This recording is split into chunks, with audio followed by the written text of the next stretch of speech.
when I was putting this segment together, I had remembered somebody I had met years ago, and I've thought about a lot.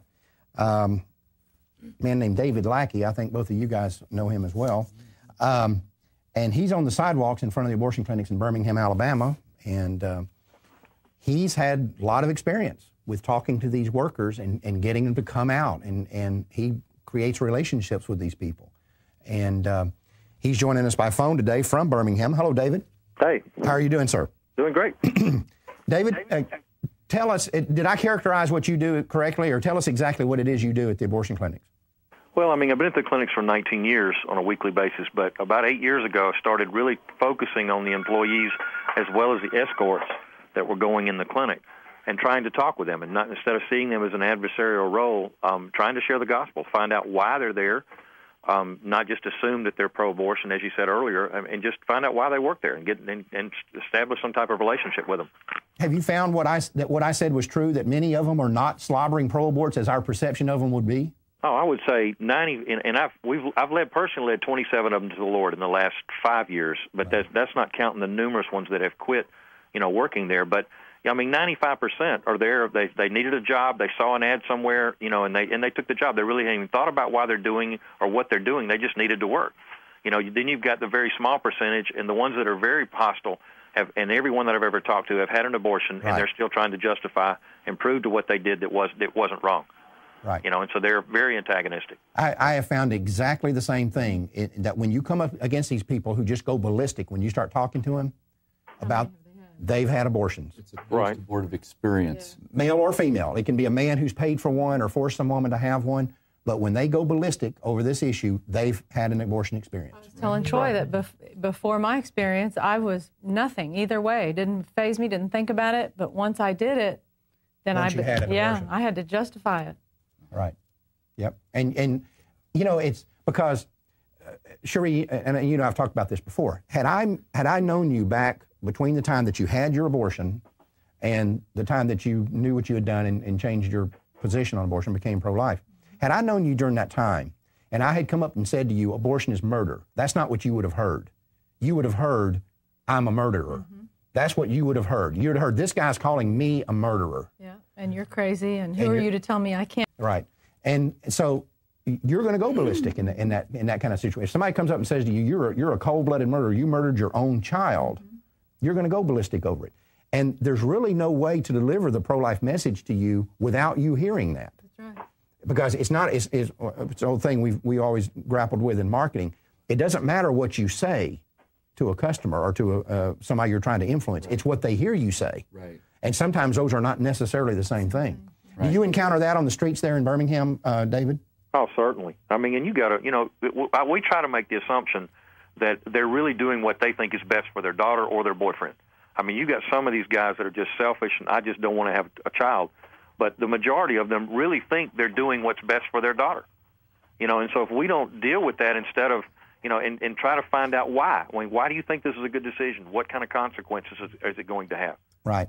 Just stripping that away. But if we just go out there and say you're murdering, and I've done that. I mean, we've all done that. But, if we don't find some way to try to identify with them and try to find out why they think this is the best decision. And a lot of times my daughter's 16 or my daughter's 17, or it'll ruin her career. And starting with that and saying, let's look at what this decision is going to do for the rest of her life. Right. But trying to at least try to identify and find out why they're doing what they're doing. And it really, many times it'll open the door to talking with them.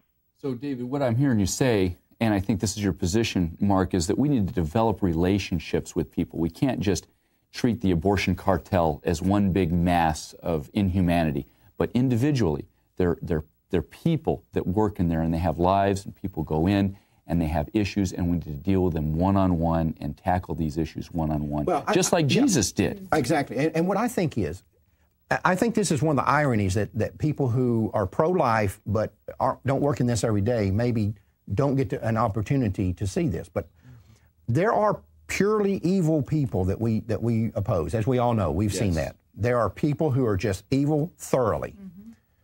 But my view is, contrary to what most pro-lifers might think, my view is that if you look at the people who are just purely evil, they're more likely to be talkers, not doers. Right. we have this tendency to think that the doers are the ones who are all the evil ones, and these other people are the ones who are just a little confused or just wrong about something. It's really just the opposite. Right. When you get, and you sit down, and I've had people say, I follow Life Dynamics, I like the things that you do where you go in and you deal with infiltrators in the abortion industry and you have spies, and we dealt with the baby parts thing. I had many people say to me, how could you deal with that guy who was out there chopping up babies? And you know, and it is difficult sometimes. I mean, there were times, I remember one particular call when we were dealing with him, we were undercover with 31 months. He called me one day, he's literally holding the phone up to his ear with his shoulder while he's cutting up a baby. And that's very, very difficult to deal with. Very difficult to deal with. But the reality is that the vast majority of these people are more approachable than the talkers that you see on television. Those are the people who are almost, without exception, just thoroughly evil. You know, Mark, I never considered that much, but when you think about it, you have a big crowd out in front of an abortion clinic that may not usually even have a crowd, and you bring them for the first time. You know who the main person that may not show up? It's the abortionist. Right. So if of all the people that's impacted by what he's doing, it's impacting him the most. I mean, if he was just rabid, he wouldn't care who was out there, how many. Right. You know, he wouldn't even try to hide in his car or try to come in late. But he doesn't want to confront it. He doesn't want to, yes. Right, right. Have you had that experience, David, where you've actually had to, have you had any experiences where you're actually able to talk to the actual abortionist?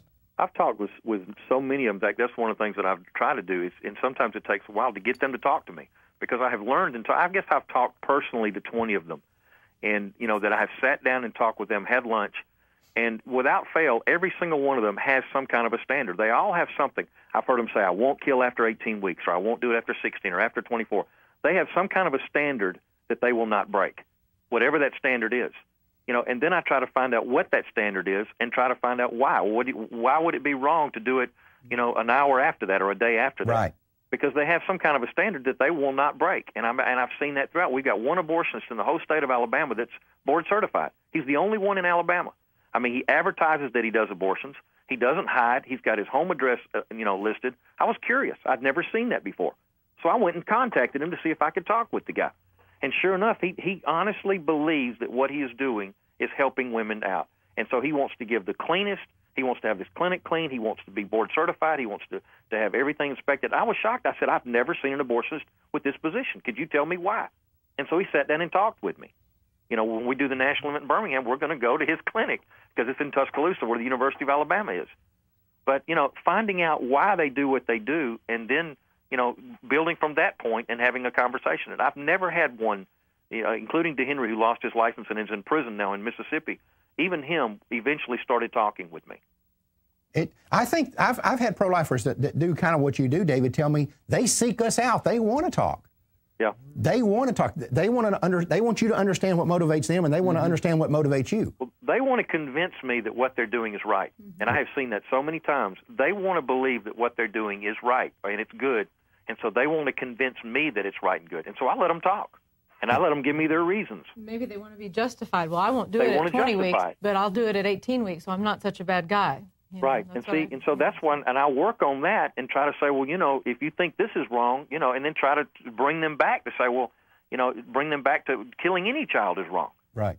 But once they're talking with me, I've got some kind of a basis to talk with them and find out more about them, find out how long they've been doing this, you know, why they do it, you know, because there's always reasons. And I've never had one other than one in Birmingham years ago that will not eventually talk with me. Yeah, well, the fact is nothing happens in life without a reason. Nothing just happens. Something causes it to happen. There's some reason behind it, and that's what you're talking about. Now, Mark, you know, for new people who are just subscribing to Life Talk, you know, we're getting new subscriptions now. Right. He just mentioned an abortionist, DeHenry. You might want to just say just a little bit more about that abortionist because people don't have an idea of the history behind that. Well, he's obviously in prison right now. I mean, you know a little bit about his history. Yeah, but let's say brand new people. We're listening to Life Talk. Tell him. John Hunter here. We don't know what this guy is. You tell him what happened to this guy. I don't know too much about it. Well, he killed his wife. Yeah, he killed his wife, and he had some malpractice issues, and there were some other issues that were involved in his life. And I think it's one of these deals, Johnny, with DeHenry, where once his life kind of started spinning out of control, then it just accelerated, and first thing you know, he's gone. And by the way, this is not uncommon with all abortionists. We've seen this across the board, where they get into these kind of jams where I had one of them tell me one time, it was like the thing that I was in took on a life of its own. And this was a guy who killed his wife. Now he'd done it accidentally, but he said I kind of got into this spiral where it just kind of took on a life of its own, and I wasn't really causing it. I was kind of like an actor in a play. And so if you can get to those people like the way David is. How did David get to him? Right. Yeah, right. If you can get to these people. Get him to talk to me. I'm sorry? I get him, regardless of anything. Like with DeHenry, I first started talking about his car. The guy, he had 5 new cars. We'd already checked him out. I knew where his houses were. He had 2 different homes. And so I started talking about his car. And so once I've got him to respond to me, first off, when I first met him, he came in the clinic with a bag over his head because he didn't want anybody knowing who he was. Right.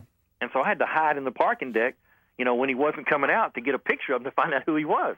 But then I started talking with him and found out his name, and I found, just talking about other issues, I got to where he was talking. And then when he killed his wife, I started talking to him about that. I said, what are you doing to your children? And what kind of a legacy?